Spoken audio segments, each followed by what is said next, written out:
Hello friends, तो कैसे हैं आप सब लोग। आपका बहुत बहुत स्वागत है हमारे यूट्यूब चैनल पर जिसका नाम है फिट रोहन कोच। और आज हम बात करने वाले हैं फ्लेक्सिबिलिटी के बारे में। आज हम बात करेंगे कि अगर फ्लेक्सिबिलिटी हमारी वीक है तो हमें क्या क्या प्रॉब्लम हो सकती हैं। कि फ्लेक्सिबिलिटी एक जैसी नहीं होती है, किसी की फ्लेक्सिबिलिटी कम होती है, किसी की ज़्यादा। और अगर हमारी फ्लेक्सिबिलिटी ख़राब है यानी वीक है तो हमें बैड पोस्चर्स, क्रॉनिक पेन जैसी प्रॉब्लम्स हो सकती हैं। और सबसे लास्ट और सबसे मेन हमारी मसल स्टिफ हो सकती है, जिससे कि हमें काफ़ी सारी प्रॉब्लम होती हैं। जैसे कि वर्कआउट करते टाइम, कोई भी वर्कआउट करते time full range of motion नहीं हो पाना। जैसे कि सबसे बेसिक ले लेते हैं हम बैक स्क्वाट। काफ़ी लोग फुल नहीं बैठ सकते क्योंकि उनकी हैमस्ट्रिंग में स्टिफनेस होती है, पूरा रेंज नहीं ले पाते हैं। तो इसीलिए मसल स्टिफ होने की वजह से हमारे मूवमेंट में रेंज ऑफ मोशन की प्रॉब्लम भी हो सकती है। अगर आपको बैड पोस्चर से रिलेटेड डिटेल में जानकारी चाहिए तो आप हमारी पिछली वीडियो देख सकते हैं, जिसका लिंक हमने इस वीडियो के डिस्क्रिप्शन में डाल दिया है। और अगर आपकी मसल टाइट है तो आपको स्ट्रेचिंग की ज़रूरत पड़ेगी और ज़रूर पड़ेगी। और अगर आपको अपनी मसल ठीक करनी है, मसल में से स्टिफनेस कम करनी है, तो आपको स्ट्रेचिंग करना बहुत ही ज़्यादा ज़रूरी है। और इसी के साथ आपको रेजिस्टेंट ट्रेनिंग भी करनी चाहिए। को डेली लाइफ और स्पोर्ट्स में एक लिमिटेड स्ट्रेचिंग की ज़रूरत होती है। जैसे कि क्रिकेटर को अपने शोल्डर में ज़्यादा फ्लेक्सिबिलिटी की ज़रूरत पड़ती है क्योंकि शॉट मारते टाइम, थ्रो करते टाइम, बॉल फेंकते टाइम ज़्यादातर शोल्डर का इस्तेमाल होता है। और रनिंग, यदि आप रनिंग बहुत ज़्यादा कर रहे हैं और स्ट्रेचिंग पर ध्यान बिल्कुल भी नहीं दे रहे हैं तो आपकी हैमस्ट्रिंग मसल में स्टिफनेस होने की वजह से, साथ ही साथ काफ मसल में स्टिफनेस होने की वजह से आपके लोअर बैक में इंजरी हो सकती है या फिर कोई पेन हो सकता है। तो हमें अपनी स्ट्रेचिंग इम्प्रूव करने के लिए काफ़ी तरह की स्ट्रेचिंग करनी पड़ती हैं। और दूसरी बात, अगर हमें अपनी स्ट्रेचिंग करनी है तो सबसे पहले हमें इस बात का ध्यान रखना होगा कि अगर हम कोई भी स्ट्रेच कर रहे हैं तो हमें उस स्ट्रेच को कम से कम 20 to 25 सेकेंड होल्ड रखना होगा, जो कि बायो मैकेनिज़्म के अकॉर्डिंग ही ये होता है, ये टाइम सेलेक्ट किया गया है। और दूसरी बात, काफ़ी लोग कंटिन्यू मूवमेंट करते रहते हैं और मोबिलिटी को स्ट्रेचिंग का नाम दे देते हैं, जबकि मोबिलिटी अलग चीज़ होती है। मोबिलिटी जॉइंट को मोबिलाइज करने के लिए होती है और स्ट्रेचिंग मसल्स को स्ट्रेच करने के लिए होती है, जिससे कि मसल को रिलीफ मिलता है। पहले ये होता है अपना मसल बेली, जिसके अंदर होता है मसल स्पिंडल। मसल स्पिंडल हमारे CNS तक सिग्नल लेके जाता है कि मसल को स्ट्रेच किया जा रहा है या कॉन्ट्रैक्ट किया जा रहा है या मसल को खींचा जा रहा है। तो CNS उधर से सिग्नल देता है, अगर खींचा जा रहा है तो आप भी खींचिए। बट जब मसल को काफ़ी देर तक खींचा जाता है, यानी कि 20 सेकंड तक स्ट्रेच किया जाता है, तब गोल्जी टेंडन ऑर्गन CNS तक सिग्नल लेके जाता है कि मसल को काफ़ी ज़्यादा खींचा जा रहा है। अगर उन्होंने नहीं छोड़ा और हमने भी नहीं छोड़ा तो मसल में या तो इंजरी हो जाएगी या फिर मसल फटीग हो जाएगी, जिससे कि प्रॉब्लम हो सकती है।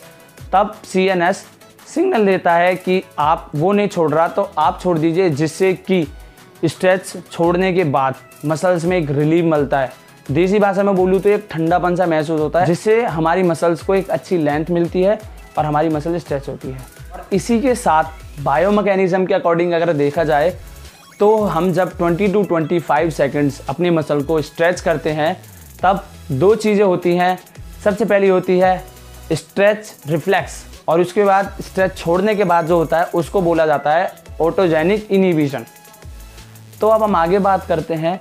काफ़ी लोग वर्कआउट से पहले स्ट्रेच कर लेते हैं, जिससे कि हमारा मसल रिलैक्स हो जाता है। जैसे कि आपने लेग का वर्कआउट से पहले आपने अपने क्वाड्स को स्ट्रेच कर लिया। स्ट्रेच करने से क्या होगा, आपके क्वाड्स के मसल रिलैक्स हो जाएंगे और मूवमेंट के दौरान कॉन्ट्रैक्शन नहीं हो पाएगा, जिससे कि मूवमेंट अच्छा नहीं होगा। और आपको वर्कआउट से पहले स्ट्रेचिंग नहीं करनी है, मोबिलिटी करनी है जॉइंट को मोबिलाइज करने के लिए। और अगर आपको मोबिलिटी के ऊपर पूरी नॉलेज या पूरी डिटेल में वीडियो चाहिए तो आप हमें कमेंट बॉक्स में बताएं। और इसी के साथ काफ़ी सारे लोग बहुत अच्छे से वर्कआउट करते हैं, आपके साथ भी ऐसे बहुत से लोग होंगे जो बहुत अच्छे से वर्कआउट करते होंगे, बट उनके अंदर एक कमी होती है, वो सिर्फ वर्कआउट पे ही ध्यान देते हैं, वो स्ट्रेचिंग पे बिल्कुल नहीं ध्यान देते हैं। तो उन लोगों से मैं एक ही बात कहना चाहूँगा, आपको स्ट्रेचिंग पर भी ध्यान देना चाहिए। और स्ट्रेचिंग से आपको क्या क्या फ़ायदे हैं वो आपको पता लगेगा। स्ट्रेचिंग के फ़ायदे क्या क्या होते हैं। सबसे पहला, रेंज ऑफ मोशन इम्प्रूव होती है। दूसरा, आपकी day to day life improve होती है। तीसरा, आपकी स्पाइन जवान रहती है, न्यूट्रल रहती है। और तीसरा, आपको एंटी एजिंग का फ़ायदा मिलता है। तो चलिए दोस्तों, इसी के साथ अब हम आगे चलते हैं और देखते हैं हमें कौन कौन सी स्ट्रेचिंग करनी चाहिए, और हम बात करेंगे सबसे बेस्ट स्ट्रेचिंग के बारे में। तो अब हम बात करेंगे उन स्ट्रेच के बारे में जिससे आप कम टाइम में अपना फुल बॉडी स्ट्रेच कर सकते हैं, पूरी बॉडी की एक एक मसल को स्ट्रेच कर सकते हैं। तो चलिए देखते हैं आगे वीडियो को। अब जो हम स्ट्रेच करेंगे वो है पोस्टीरियर फैसिया स्ट्रेच। इसमें हमारे बैक के सारे मसल्स इन्वॉल्व होते हैं, जैसे कि आपका हैमस्ट्रिंग, काफ मसल, बैक के सारे मसल जैसे कि रेक्टस में, मल्टीफिडस और बाकी बहुत से आपके मसल्स इसमें स्ट्रेच होते हैं। तो हमें पोस्टीरियर फैसिया स्ट्रेच करना बहुत ज़्यादा ज़रूरी है।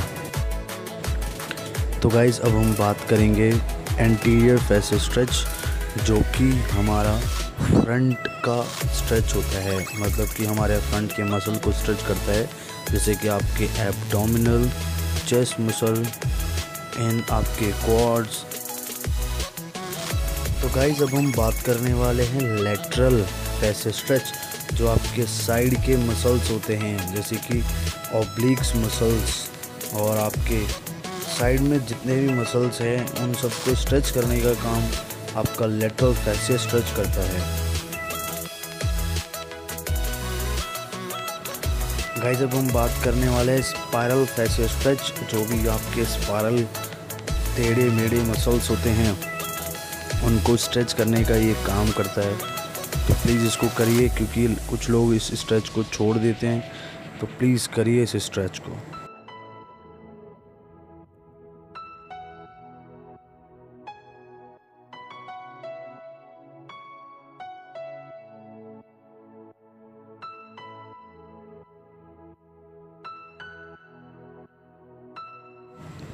आखिरी हमारा स्ट्रेच होगा नेक मसल्स के लिए, जो कि हमारे मसल्स इसमें इन्वॉल्व होते हैं। अपर फाइबर ऑफ ट्रापेजियस, सेकंड मसल आपका स्टर्नोक्लाइडोमास्टोइड, जो हमारे नेक के मसल्स होते हैं, और बाकी नेक के बहुत सारे मसल्स इसमें इन्वॉल्व होते हैं। तो दोस्तों, अगर आपको हमारी वीडियो अच्छी लगी हो तो वीडियो को लाइक, कमेंट, शेयर ज़रूर करें और हमें सपोर्ट करें, जिससे कि हम आपके साथ जुड़े रहें और आपको अच्छी नॉलेज से जुड़ी हुई वीडियो कंटिन्यू देते रहें।